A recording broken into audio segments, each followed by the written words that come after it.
I've been talking about the benefits of creating your podcast using Anchor for quite a while, but today there are so many more benefits that I can't imagine using a different hosting platform. And that's because Anchor, the world's largest podcast hosting platform, has now combined with Spotify for podcasters to create an all-new, first-of-its-kind platform with everything you need to create and grow a podcast.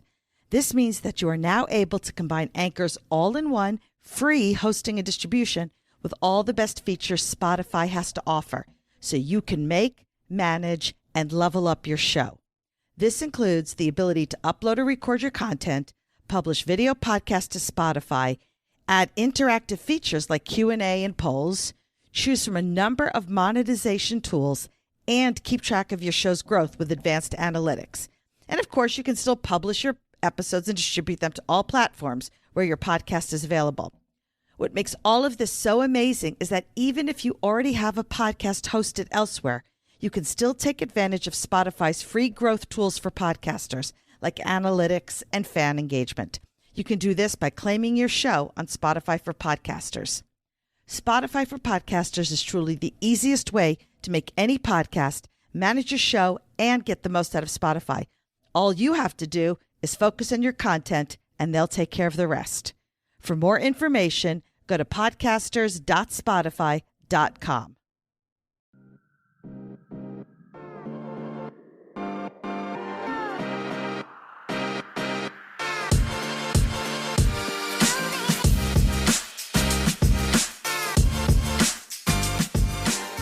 Hi, I'm Princess Rara. And I'm Dara, the Electro Khaleesi. And this is Pink Kink, the podcast where we talk about the pretty, twisted side of kink.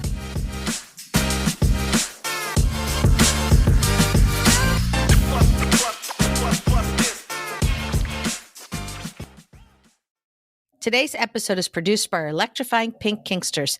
Thank you, Jay, Witcherman, Brianna Lynn, Daddy J, Fabe, Embers, Blossom, William P., Claire, Lady Blooding, Primal Empress, Roxy, Naughty and Nice, Butte Pain, Northern Sir, Manda Panda, Kat, Stefan, Shadow Phoenix, Serenity Deb, Robert, Ruby R., Christopher, Kilted Sir, Fire Good and his good boy Grant, Brian, May Cry Devil, Ruby Riot, Mistress Velma, Enchanted Sparrow, The Wombat, Impact Hazard, Twitch, Lioness X, The Midnight Girl, Sinful, Mrs. and Mr. Hart, J21, Daisy If You Do, Harley Chick, Violet Rain, Serenity Ah, Belle, Puppy Bike, Jedi Kitten, Eric, Cat Daddy, Sweetie Todd, Radically Blessed, Lady Affliction, Dr. Dave, Pumpkin Pie, Ms. Tourmaline, S'more, Hacksaw, Kinky Katie, Wee Mad Beastie, To Be Better For Me, Forrest, BP Bryn, Ray S., Crash Override, Becca, Sir Sin,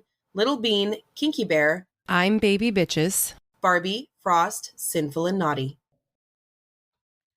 Pink Kink runs off the generosity of our devoted patrons. As a patron, you will become a member of our special Discord server, receive some adorable Pink Kink stickers, as well as have access to a monthly behind-the-scenes podcast. Patrons also get discounts at our Etsy shop, Pink Kink Boutique, and our online classes at Pink Kink Institute. In addition, our impactful and electrifying Pink Kinksters get special audio and video episodes.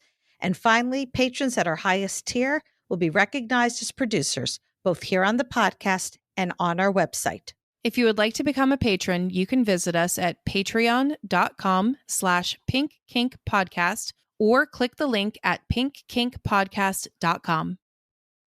Are you alive? Nope. There is Poor not baby. enough coffee in the world for Poor this. baby.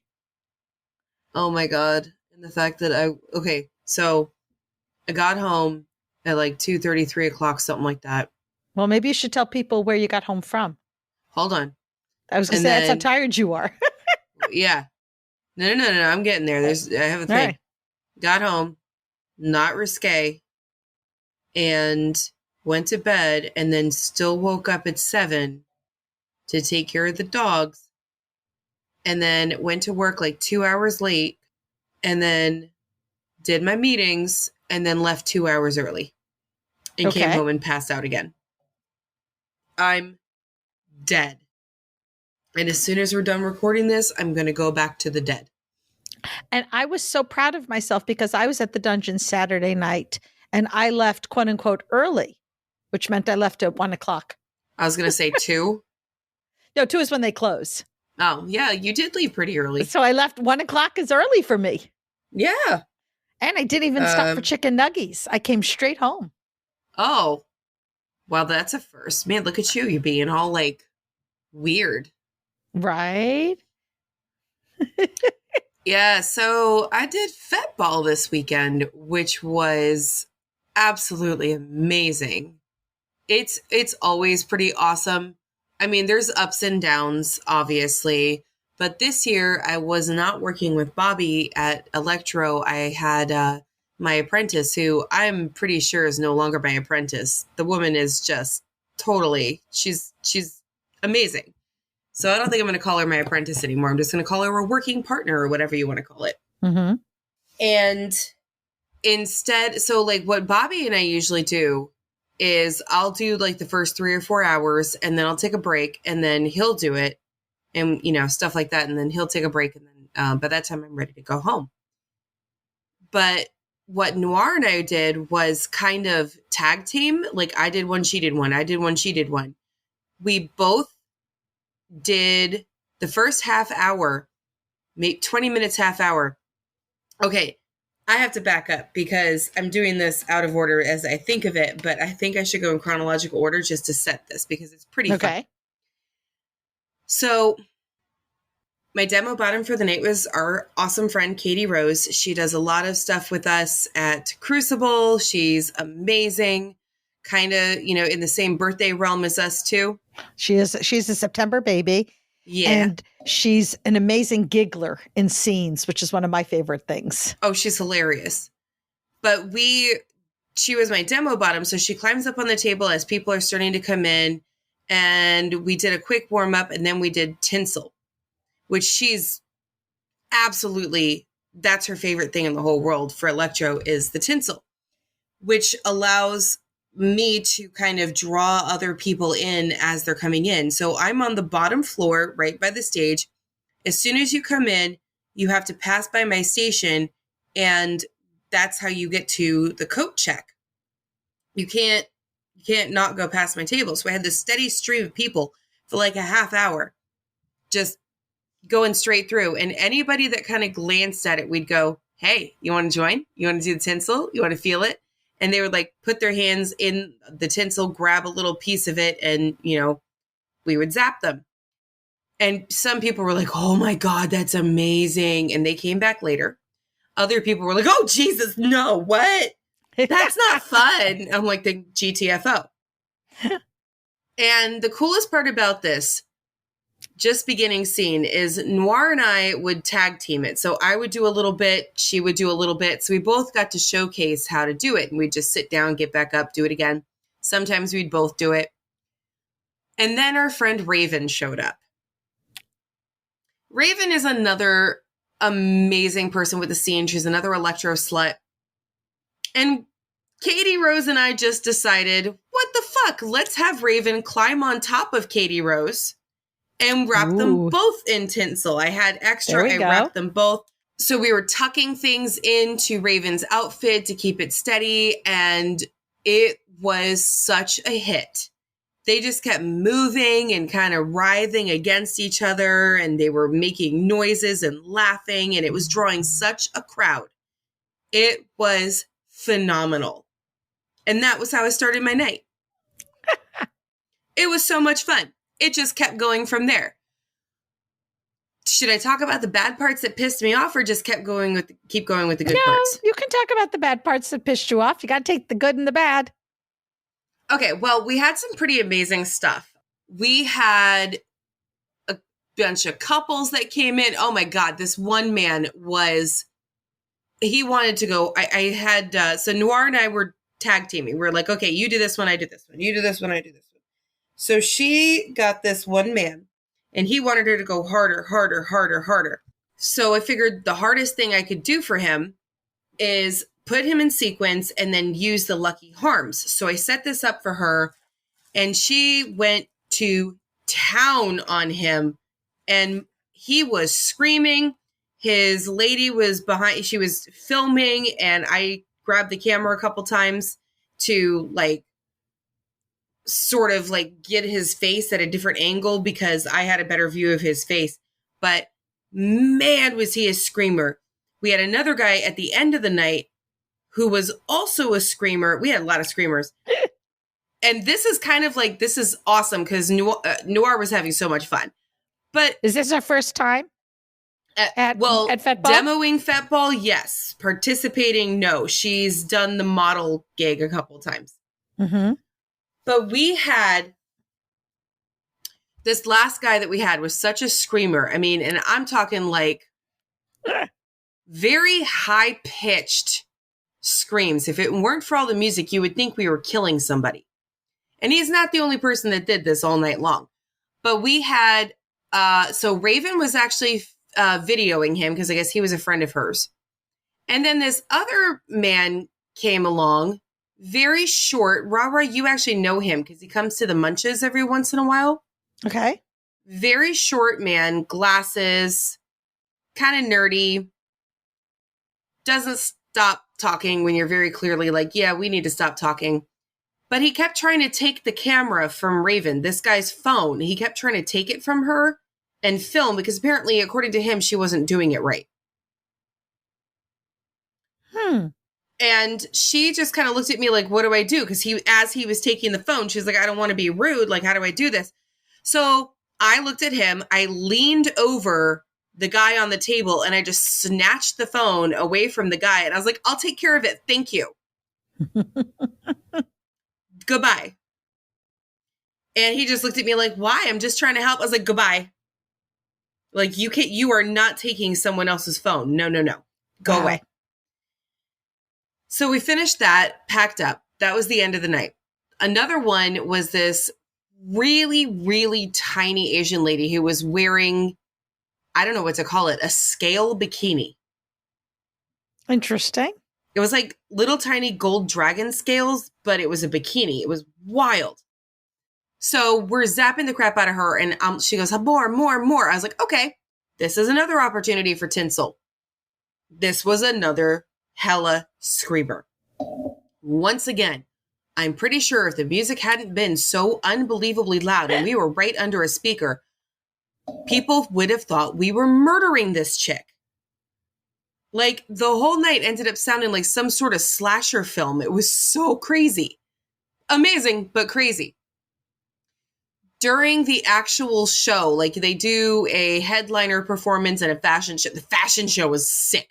Honestly, the fashion show is better than the headliner this year. Really? Yes.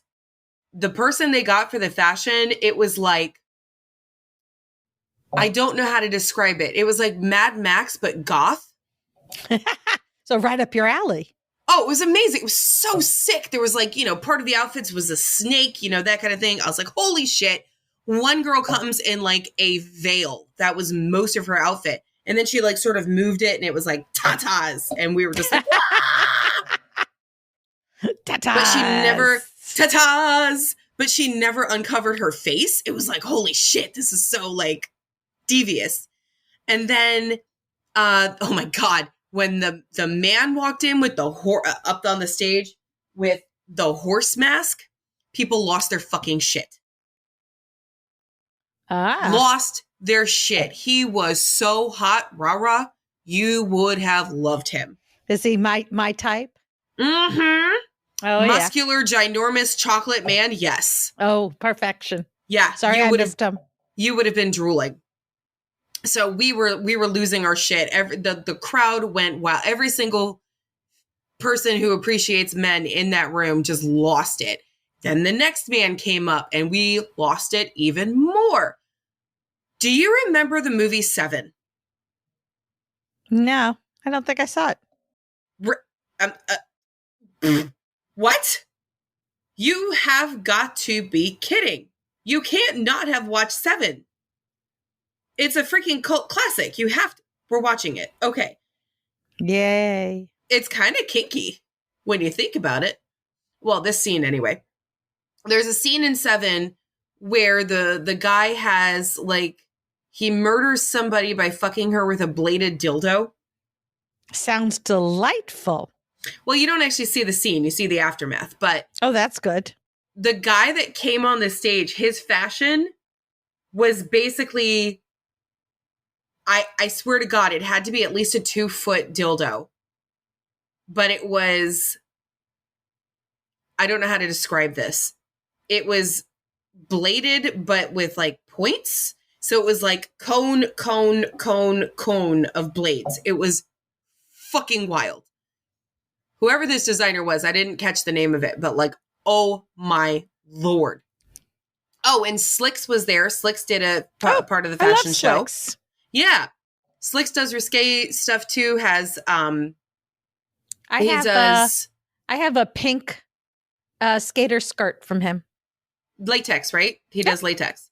Yeah, so he was part of the fashion show. There was another one. I'm telling you, I think the fashion show was better than the actual headline act. Okay, so bad stuff. And this was like really weird. So during the fashion show, we have not a front row seat, but we have very good seats because of the placement. Mm-hmm. We just kind of climb up on the massage table. There was like 3 or 4 of us. So Katie Rose and I were there. And then Noir was behind us, kind of like, we get to look up over the crowd. It's really handy. And we're watching the fashion show. And I'm on the left. Katie Rose is on the right. On the left, we have the table with all the equipment and my little sign from Vixen that says, do not touch. You will get zapped. Yep. That thing was a godsend, by the way, because nobody touched my shit. Except for this one couple. They were pressed up against, There's always one. Well, in this case, there was 2. I'm on the left. Couple is right there by the table. And this other girl jumps up onto the table, onto the massage table, like almost on top of me and starts watching the show like that. And I'm like, hello? Just jumped up on your massage table? Yeah. Like it was seating at the stadium? Yeah. Okay. Like fucking stand like everybody else. There's no room on here anymore. Get your ass off this table. Even if there was room, it's still not appropriate. It's rude. So every time she leaned back, I made sure my elbow was sticking out. Good for you. So she was very uncomfortable, I hope. Oh, too bad. But back to this couple. He had his hand up her skirt and was like massaging or playing with her ass or her cooch like the entire time. And they kept bumping into my table and moving all of my stuff. And at one point, her bare ass, I think, was pressed up against my metal cards. And I'm like, I just kind of like started moving things. I was like, can you move a little bit? You're actually sitting on my stuff. You're going to get zapped because you don't know if it's live or not. Can you move? And they were like, oh, okay. Like they're thinking I'm rude. So I'm trying to keep an eye on them the whole time. On the right, poor Katie Rose is dealing with the same issue, except worse. Because the man that was groping his girl on that side. Tell me did he start groping her? Please tell me he did not start groping her. No. Okay. It was that close though, Mm-hmm. Because every time he groped her, his person that he was with, mm-hmm. he would look at me and Katie, like try to make eye contact with us as he was groping his lady. Hill. Yeah.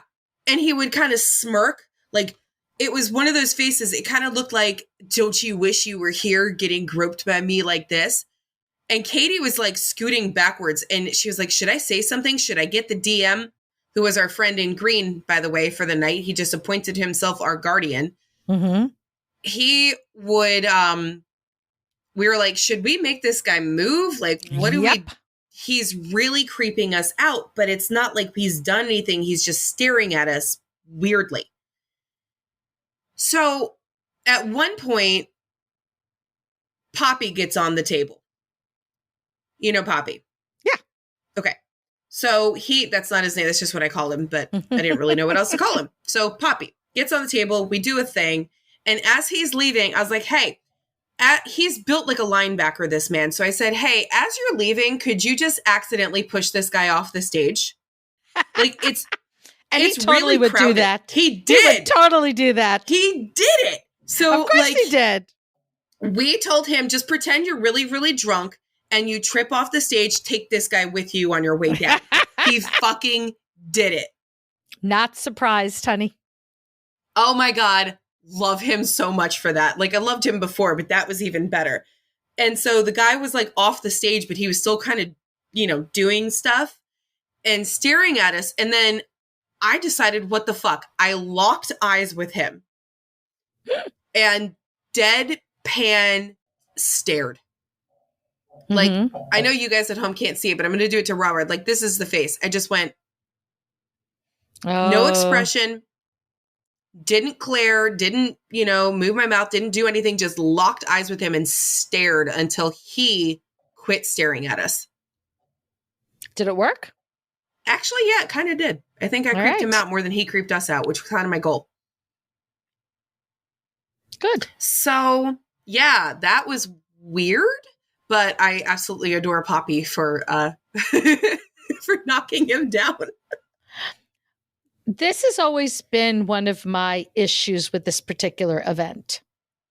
Is it doesn't pull just kinksters.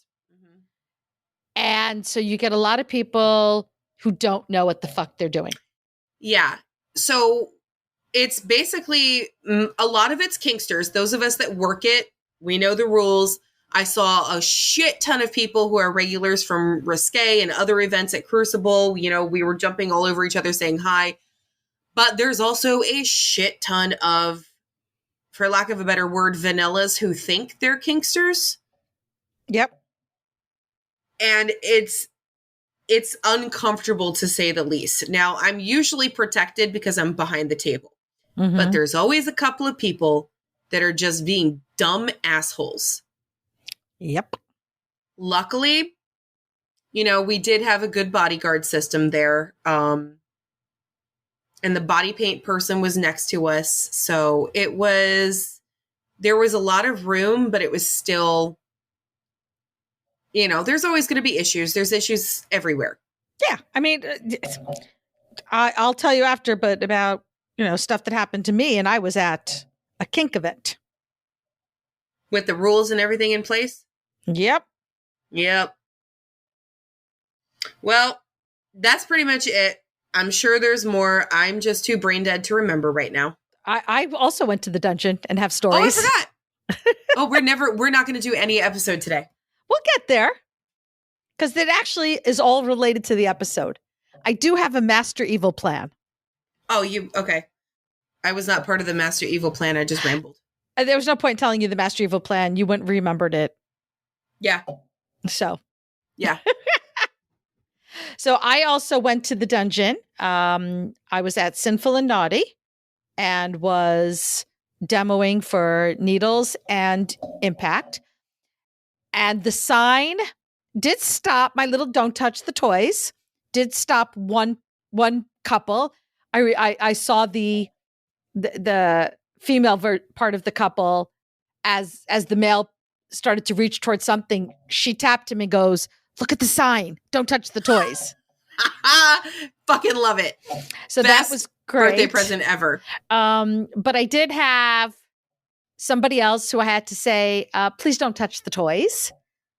I had to tell somebody they could not use the table in the medical play area because I needed to keep it for my things. And it was interesting. Some people were, you know, I had to do that like twice. And one time they were like, oh, okay, whatever. And one time they were like, not happy. But, well. Too bad, so sad. Right? But I do have to laugh because I'm going to totally promote our next Pink Kink Institute class, which is your scene went wrong. Now what do you do? And that is scheduled for Thursday, October 26th, starting at 8 p.m. Eastern. And I think it's a really important class because things can and do go wrong in scenes. Oh, yes, they do. I actually scheduled the class Saturday morning and then had two things go wrong Saturday evening and had to laugh because one was with our friend Cindy or Barbie, depending upon what she feels like being called. And I said to her, I go, I hope you understand you will be talked about in my class now. Perfect example. Right? I'm sorry, but anybody that does a scene with us and knows that we do Pink Kink, anybody that is in any of our chats should be like automatically knowing that we're going to fucking talk about you. Right. The only difference is whether we mention you by name or not. And that really comes down to your permission, your consent. Anyway, so I did needles with her on her thigh. And when I took one of the needles out, there was a little bit more blood than usual. And it just started running down her leg. So I quickly grabbed a Chucks and threw it under her leg so the blood wouldn't get on anywhere that it shouldn't. And grabbed some paper towels and put pressure on her. Now, the two of us were calm as calm could be because there was no point in getting upset or freaked out. The emergency needed to be dealt with. This poor person was bleeding. And luckily, the bleeding stopped pretty quickly. It was just, and I laughed because I had a similar thing happen to me when I was bottoming for needles in that exact same spot. So I don't know if it's the spot or just sheer dumb luck. But I did the same thing to learning curve where I'm like, oh, that's a little bit extra blood than normal from me. Yeah. But then the manager of Crucible came over and is like, do you have any bandages? And I looked at them. I went, no, I've never needed them before. I usually don't ever get that level of blood. And he just kind of looked at me and he's like, you should. I'm like, yeah, I know that now. I also figured the dungeon would have bandages, which actually they did. And he brought me bandages.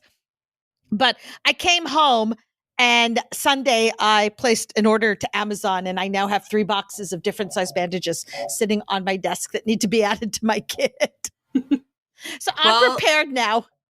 I started keeping aloe after somebody got really bad electrical burns because they were allergic to the ionized metal. It wasn't the electrical burns themselves.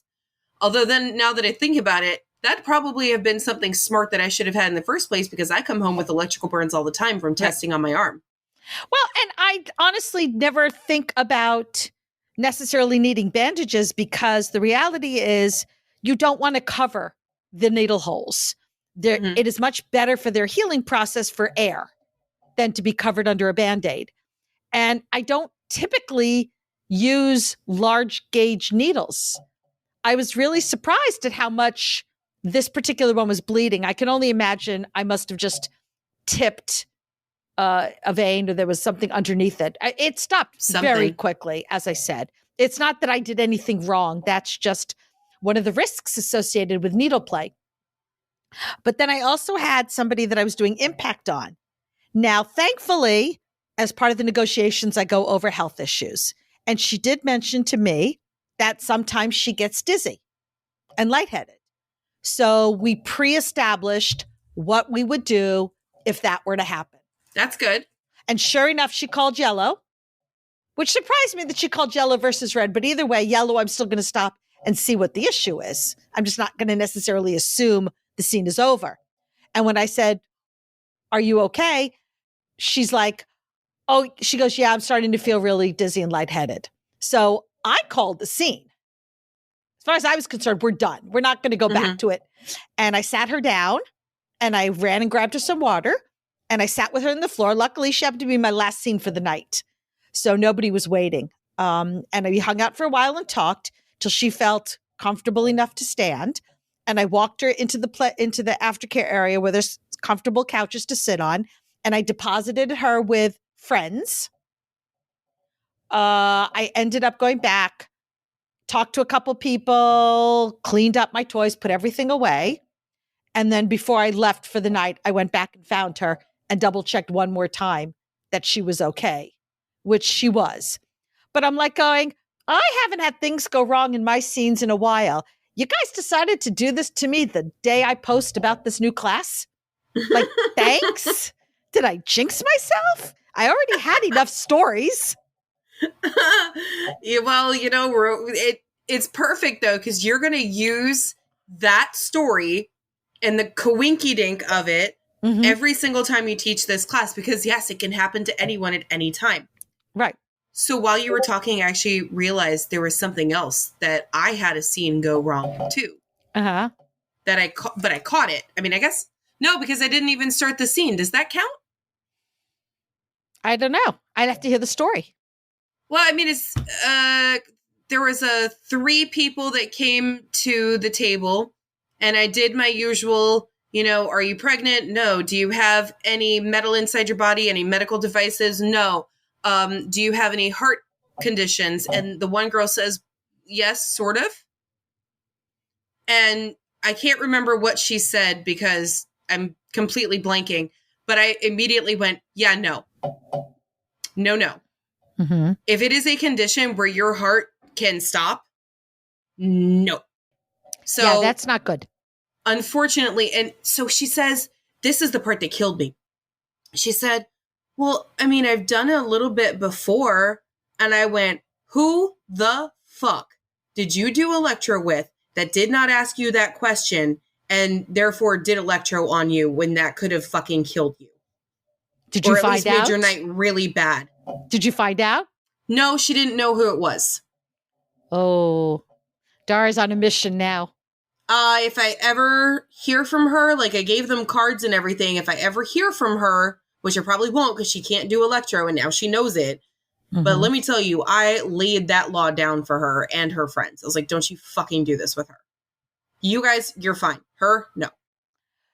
All right. So since this is the first year you didn't also have Bobby and it was just you and Noir, did you find any difference with it being 2 females running the show versus a female and a male? Were there any people in particular that were disappointed or more excited?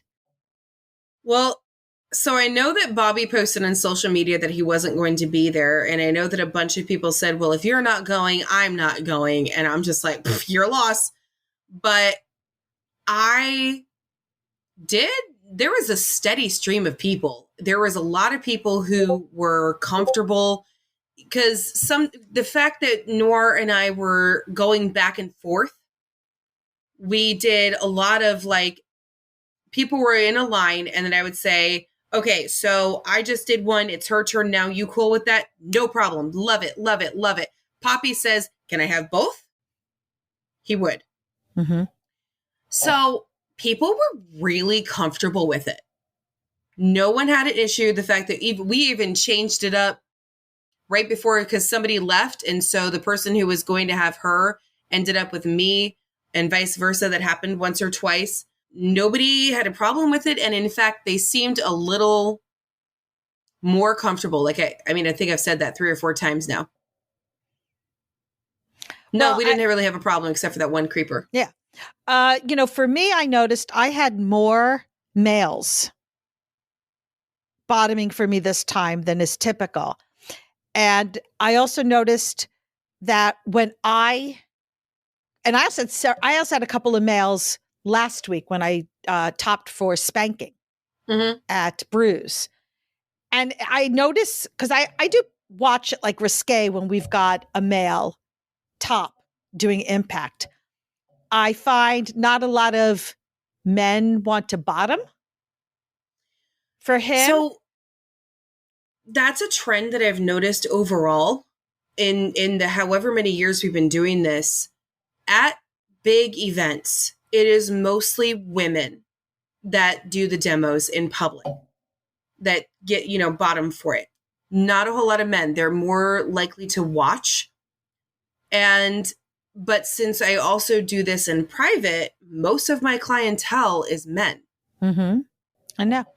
Well, I get a lot of bottoms who have been hesitant to bottom beforehand, but feel more comfortable bottoming for another woman. Yeah, I can see that. Right. And so ready for what? Watch how I'm brilliantly going to turn this into the actual subject matter. You ready? Oh, I already got it. I connected those dots. Yep. You got this? I'm with you. You. Okay. Yes. So one of the interesting things about being a female dominant is all the different labels that exist around this particular role and the meanings behind those labels. And that was sort of really what this episode is supposed to be about. But I figure since you and I are both, people who are female and are dominant, it sort of worked. And since we both just did where we were dominant for scenes and stuff, it sort of did all work. It It is all related. But one of the things that came up, and I'm going to ask Dara first for her definition. I fucking hate when you do this. I know. Well, because I want you to come up with your own. I don't want you to copy. The question is, when you hear the terms FemDom, female dominant, dominatrix, are they the same? Are they different? And if you think they're different, what's the difference? I do actually think they're different, because when you hear FemDom, you just think of someone who, to me, I would say that is simply someone who is female, who dominates. Someone who has male or female subs, but the dominant person, and it's not a female top, because we've already established that's different. This is a person who is in charge of the scene. They're actually dominant with a submissive who is female. When you say dominatrix, I think hardcore, latex, leather, boots, that's the one that's actually professional to me. So I think professional dominatrix. And what about female dominant? Someone who identifies as female who is dominant in a relationship. So is that same or different than femdom? Well, I think I see femdom as just being short for female dominant. Okay. It's just a faster way of saying it. Okay. I actually found an article during my research that I'm going to steal because they nailed my definition. We have the same exact definition. And to me, femdom, female dominant, dominatrix are actually 3 different categories. Okay. Yeah. So for me, a femdom describes not just a woman as the dominant type, but the word on its own refers in general to female supremacy, where women are superior than men in every aspect of their lives, and everything is associated with power. In femdom, men have no value. They're just providers. Money, sexual gratification, advancement in status and procreation. In general, their job is to stay focused on keeping their woman happy. And to me, this is where you're going to get into your sissification, your humiliation, your cock and ball torture. It's all about female supremacy. While female dominant is just a dominant who happens to be female. And it's not about being anything having to do with supremacy. It's more relationship based of equals who, a power exchange is involved, but it's still more about equals. And you're going to have less of the humiliation and less of the you must bow to me type. It's going to be very similar to what you would see with a male dominant and a submissive, just this dominant happens to be female. To me, I also see things like when you've got a female who goes by daddy. Oh yeah. Right? Like our friend T. Right? To me, that's more of a female dominant. Okay. And then I'm with you on the dominatrix, where the dominatrix is basically you're getting paid to do the BDSM. That's the word I have always associated that, because what's that show that we were watching? Bonding. Bonding, yes. I'm glad you went with me on that so quick. But that's a professional dominatrix. Right. Those are pro doms. That's where that came from. And I guess, wouldn't you and I also be considered pro doms since we do this stuff kind of professionally, yes. Semi-professionally? Yes. Okay. I've done sessions. I've had people in my dungeon where I've done pro dom sessions with them. So yes. But when I see, even just for instance, between the female dominant and the femdom, to me, the femdom is when I see you're all in latex or leather and you're in the high heels and you're stepping on the submissive and you're trying to make them small. While the female dominant, it's like, whatever, I'm just wearing whatever I want to wear, and it doesn't really matter. Well, I've done both. I've had private sessions where I've dressed up in the whole leather thing and the boots. And then I've had sessions where I'm in jeans and a tank top. My latest one, though, was hilarious. So I had Electro CBT. Mm-hmm. I absolutely adore this client. He's older gentleman. He's so freaking sweet. And we did the scene, and the whole time I'm cranking him up, and he's just living his best. He's like yelling. He's going, oh my God, oh my God. And I'm over here on my phone on Amazon telling him all the things I'm going to buy with the money that he is giving me for this session. Mm-hmm. See, to me, that's very FemDom. Right. Because I wasn't dressed as the dominatrix. You're showing it's not even the clothes, but you are showing your superiority. And, yeah, like he's giving me money for this. He's nothing more than a bank account to you. Mm-hmm. Yeah. It was a little bit of FemDom in there, and he was loving it. He just kept saying, oh, what else are you going to get with the money? And I'm just like, well, I'm going to get, just kept trying to come up with more stuff. I overspent in my head, obviously, because I was trying to come up with more stuff. The interesting thing about all of this is I asked our patrons for their definitions, and everybody came up with different definitions. And this is one of the biggest problems with our community. Also, it's a good thing because you get to decide what the fuck you want to do. The whole kink is customizable thing. Yeah. But the problem is when someone comes to you and says, this is how I identify, you've got to ask them, what does that mean to you? So, we had one patron who's like, FemDom is short for female domination and thinks FemDom and female dominant are synonymous. But they said, but lately they're thinking more that FemDom seems to invoke feelings of dominatrixes. I am woman, hear me roar. So they still think of the FemDom and dominatrix going together. We several years ago went to a FemDom munch where something about the pay. The single men had to pay for the single women, that kind of thing. The men had to pay for the women, period, end of story. If you were in a couple, you paid for your partner. If you were single, y'all contributed to pay for the bill for the single FemDoms who did not have a partner. And I happen to know the person who was running that munch, and she was very much, for me, the stereotypical FemDom. Oh, absolutely. Where we had the leather and we had the high boots, the high heel latex boots that came over the knees.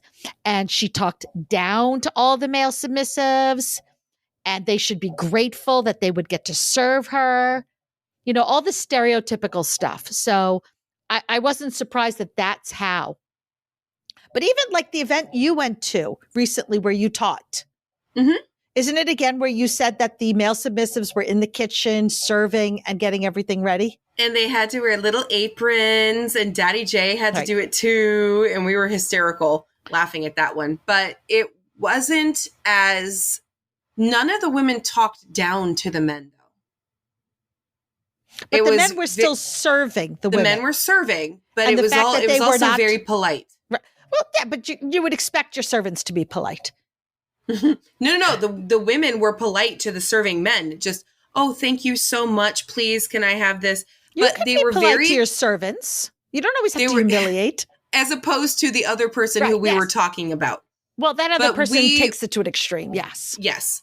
But it was very interesting because Daddy J said that when he was in the kitchen being prepped, because he'd never done this before, he says, what the hell, I'll do it. It'll be fun.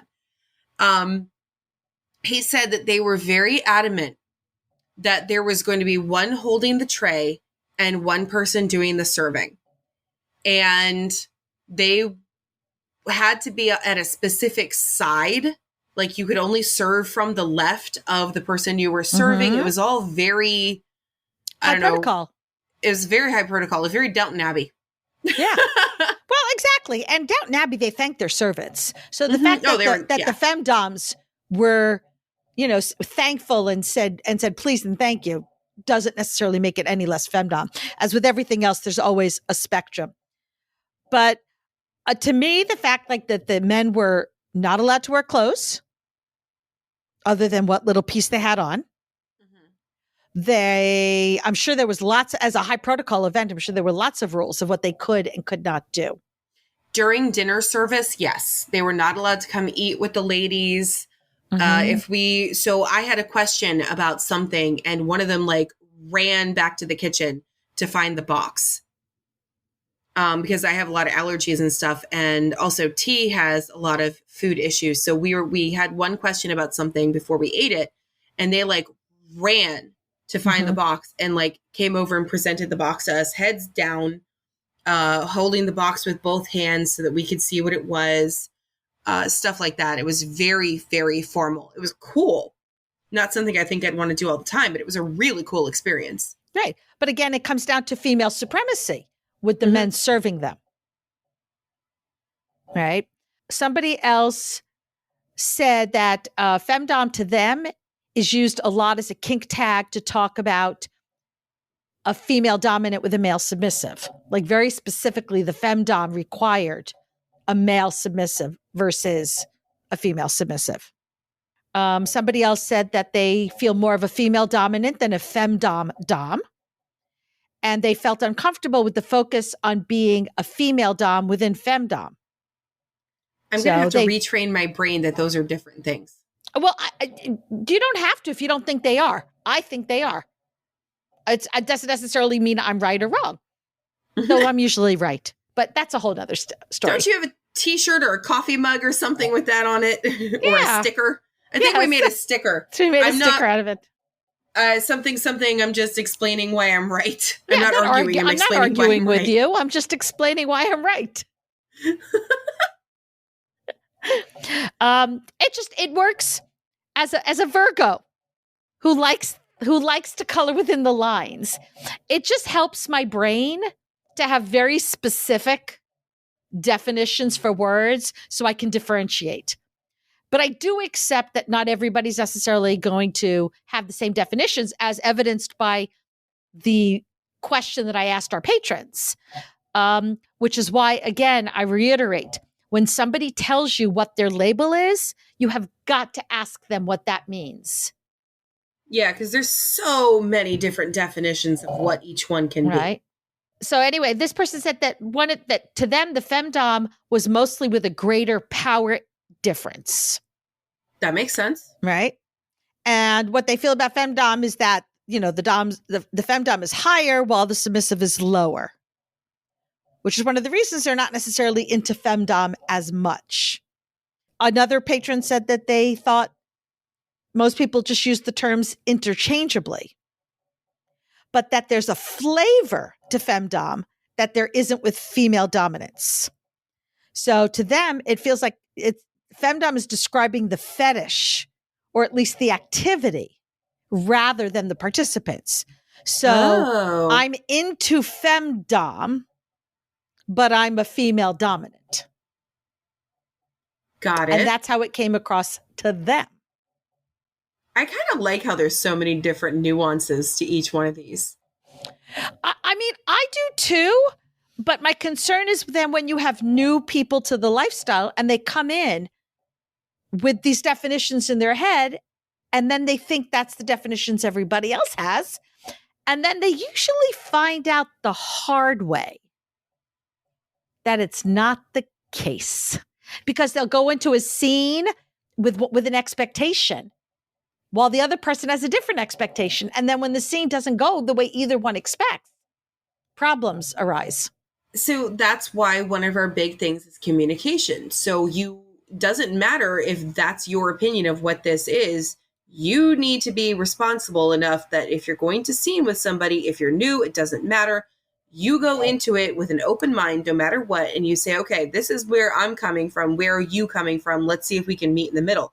Doesn't fucking matter what your original definition is. If it's the same or different, it's all about the communication. Mm-hmm. Now, based upon the way that I define those terms, I much prefer being a female dominant over a femdom. I'm just not into humiliation play. I'm not comfortable with it. I would rather build you up. I have a lot of caretaker in me. I just don't want to be called mommy. Right. And I don't know that I would be comfortable being called daddy either. That's why you're just called princess. Exactly. But I would probably say that my dominant role is definitely more of a caretaker. Mm-hmm.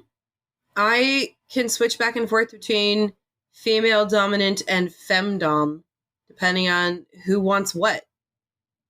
I can slip into the role as easily as I slip into being a little. Mm-hmm. I have multiple personalities, apparently. We've noticed. It's okay. There's medication for that. Yeah, but it's what makes me fun. So I mean, I was at one point in time in my life, I was seeking out specifically a male submissive. I had decided at that time in my life that's what I wanted and needed. Had no luck. Work out? Not well, because honestly, the majority of male submissives that I was meeting wanted a femdom. Mm-hmm. And that wasn't what I was looking for. I want a power exchange, but I want an equal relationship, if that makes sense. Yes. And I didn't want it to be about my pegging you and my humiliating you and my doing cock and ball torture. Because again, as I say all the time, be nice to the cock and balls and they will be nice to you. And that's what I want. Ultimately, I want them to be very nice to me. It wasn't working for me trying to find a male submissive, which is how, oddly enough, I ended up with a female submissive, which was very comfortable for me, especially because she was really looking for a teacher. Mm-hmm. And so that worked well for my caregiver side. Would you go back to having a female submissive if the opportunity arose? I would if it was not a sexual relationship. Okay. I did my exploring and I did have a girlfriend for 3 years, but I have really decided that ultimately I'm 98, 99% straight. I've always kind of said that so I would say I'm bisexual, but I am not biromantic. Yeah. It's hard for me to say that I would never be with a woman again because, first of all, I'm a pillow princess. Mm-hmm. So if you want to give me an orgasm, I don't care if you're male, female, non-binary, whatever. You want to give me an orgasm? I am there for it.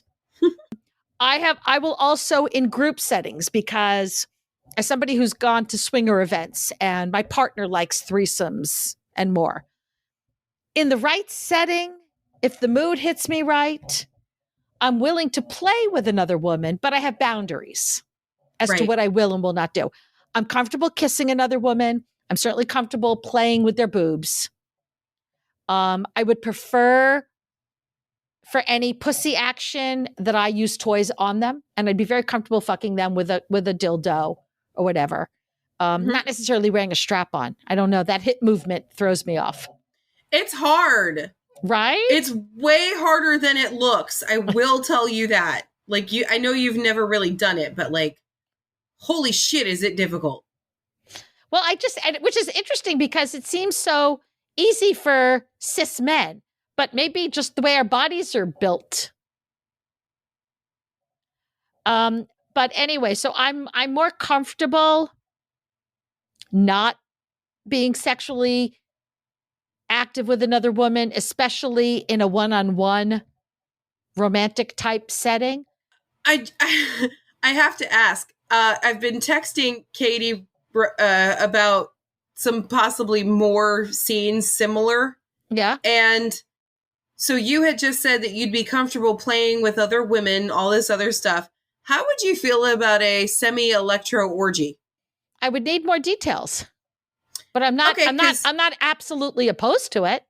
She just randomly said, hey, we should bring Rara and this other person into it next time we do this. And I was like, holy shit, that's an electro orgy you're just talking about. I was like, I have to ask her. Well, the funny thing is I am the token straight person in the group.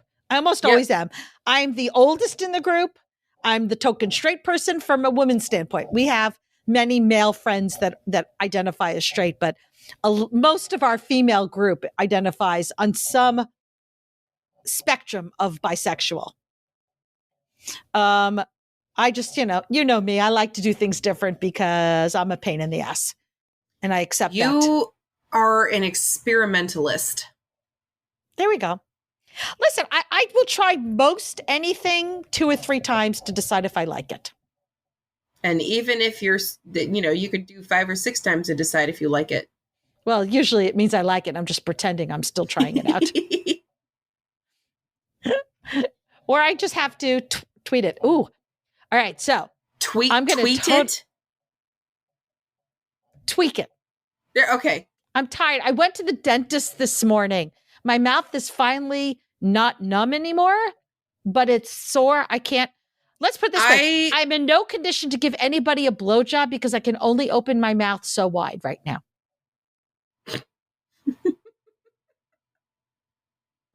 Sorry, was that TMI? No, not for us. It's just the reality. Oh, that's funny. But I do have something special planned. I'm going to be doing a stapling scene on somebody Friday night, a male submissive who wants to try stapling. And so he's asked me to do that. I'm also making plans to bottom for a new, to me, impact top. Oh, that'll be fun. Newish. He's sort of done impact. On you? Yeah. Oh, how do you sort of? Clear.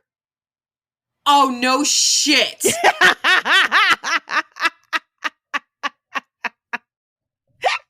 On Saturday? Are you going on Saturday or Sunday? Or Friday? Well, I'm going Friday night, but I know with his schedule, he won't be there Friday night because he was just there Saturday night and he can only do every other. I don't know when it's going to happen. We have to sit down and negotiate. He's so cute. He likes to pre-negotiate it long in advance. I know. Oh my God. Please don't do it without me being there. Okay. I have to watch. Like, you can't leave me out of being able to watch that. Okay. I'll let you use my damn table if whatever. Just, I'll put myself on pause. I need to do it on the cross because I know that's his favorite. I'll put myself on pause. I have to come and watch that. Okay. As soon as we schedule it, I'll let you know. Okay. So November risque. I already scheduled it for you. Done. Okay. Oh, really? Yes. Yeah. Well, I'm working November risque, so we'll see how the time goes. Well, you don't have to work the entire time.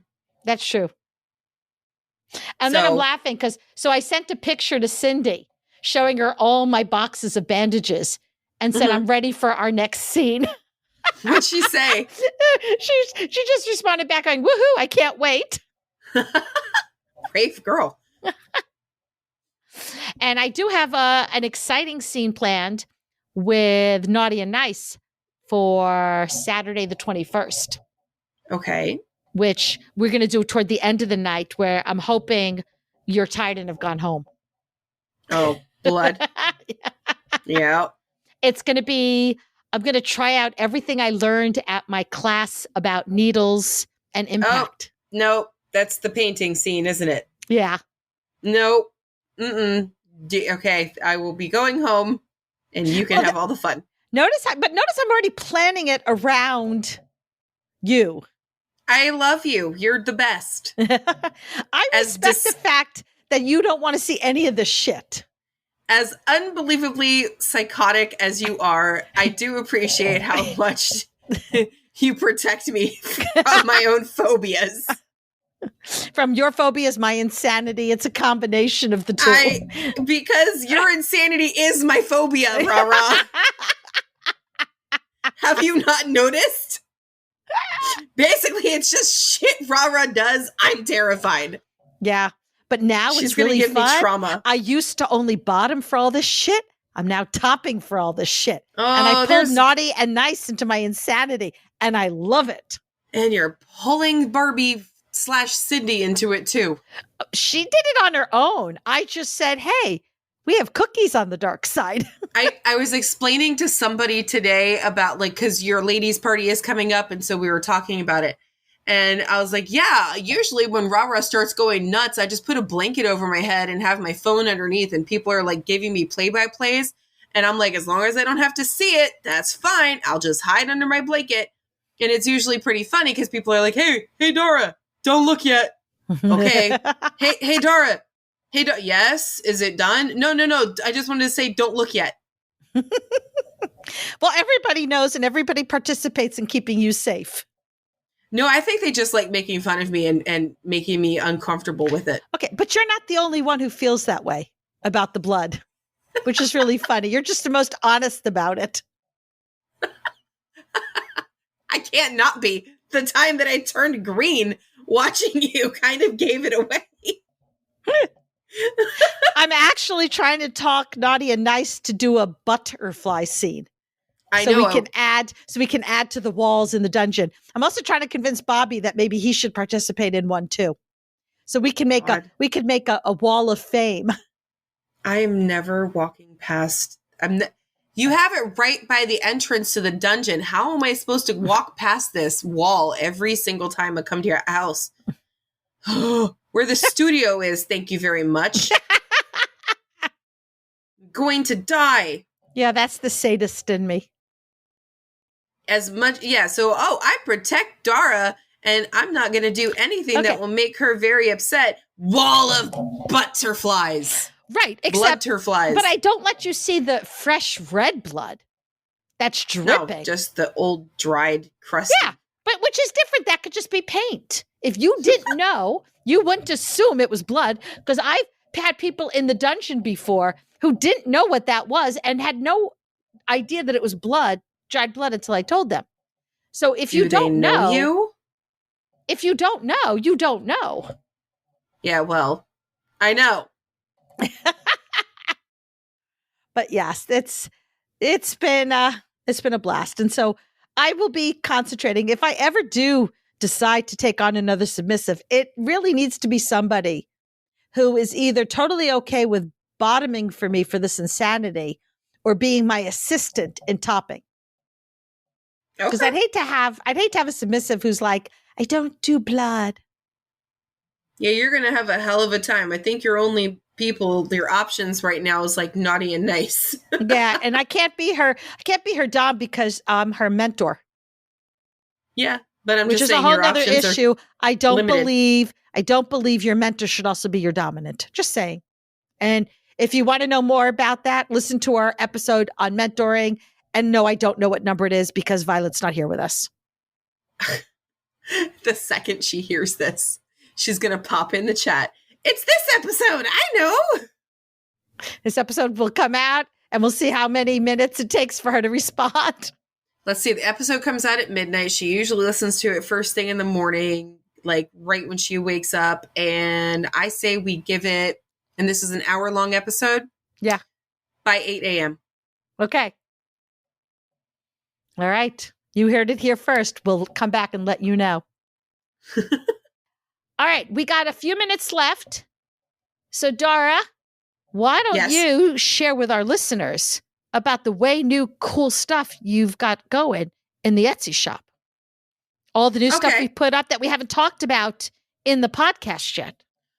Oh, that's right. Because we talked about it in the Patreon episode. Yes. Okay. Well, we have awesome-y new stuff. We have new stickers, which are the cutest. Is that a word? Well, it is now. Okay. Listen, if Shakespeare could make up words, so can I.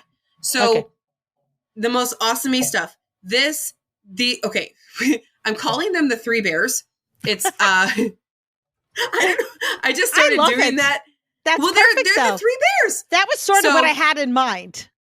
But you can decide. You can decide which one's the submissive. Is it mama or daddy? Dama bear. It depends. Is it a male dom or is it a dominatrix? You can't. It's a kilt or a skirt with a really cute hat, and I have worn a hat like that before. So we have very non-binary bears, Three Bears, but we have the Dama bear, we have a Subba bear, and we have the little bear. And they're so cute. So you can get these stickers in one at a time. So you can buy them separately. And then then you can get all three, but the size is different. You can get all three together, but they're a slightly smaller size. So you just have to make sure you pick which size you want and then go from there. But I fucking love these things. And don't quote me on this. I want to say one of the options for the three bears together is holographic. I think that popped up as the thing. I believe that is correct. Okay, which is also a whole different level of awesome. Then we have the Not All series, which is funny because that is usually a not good connotation. Not all men do that. And it's usually, men on social media pointing out, there's like, oh my God, men are assholes. Not all men. So there's not all submissives are female. And it comes in a variety of colors and different, ways of doing the shirt styles, all that. You can look. There's not all dominants are male. Again, different sizes or different color variations, different styles. And not all, what is it? Not all kinksters are male or female. Yes. And for our non-binary friends. My favorite part about these, though, is each crown on every single shirt is different. It's really cool. I just thought that was really fun. You did. You did a good job. You usually do a good job. Thank you. And we've got more coming all the time because we got some great suggestions from our patron group. So I will be working on those and creating even more designs. Yay! Which makes it so that I have even more to take care of. Boo-hoo. Oh my God, though, that one time though, you hit me with so many at the same time. I was like, fuck this. Well, it's because I did the Not All series. I did everybody at once. Yeah. That was hard. That's okay. All right. Anything else? I think that was it. That was for the most part. So when you listen to this episode, and hopefully you will be listening through the entire episode on Spotify, we are allowed to ask questions and have our listeners answer. So I am going to ask the question, and hopefully you guys will answer us. What are your definitions of FemDom, female dominant, and dominatrix? Do you think they're the same? Do you think they're different? Inquiring minds want to know.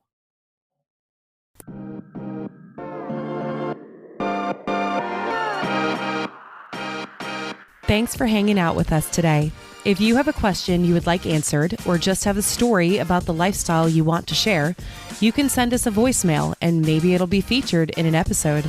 Just go to pinkkinkpodcast.com to contact us. Follow us on social media. On Twitter, Instagram, and FetLife, we are Pink Kink Podcast.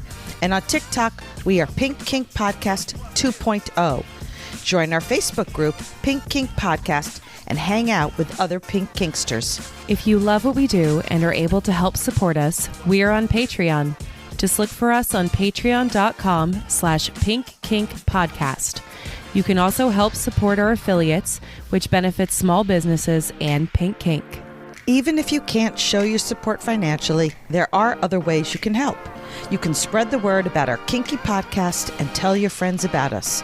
You can also rate and review Pink Kink on Spotify and Apple Podcasts or wherever you listen. The 5-star reviews really help. Don't forget to subscribe to Pink Kink so you don't miss a minute of the fun. New episodes come out every Friday. Until next time, stay pretty, stay safe, and stay twisted.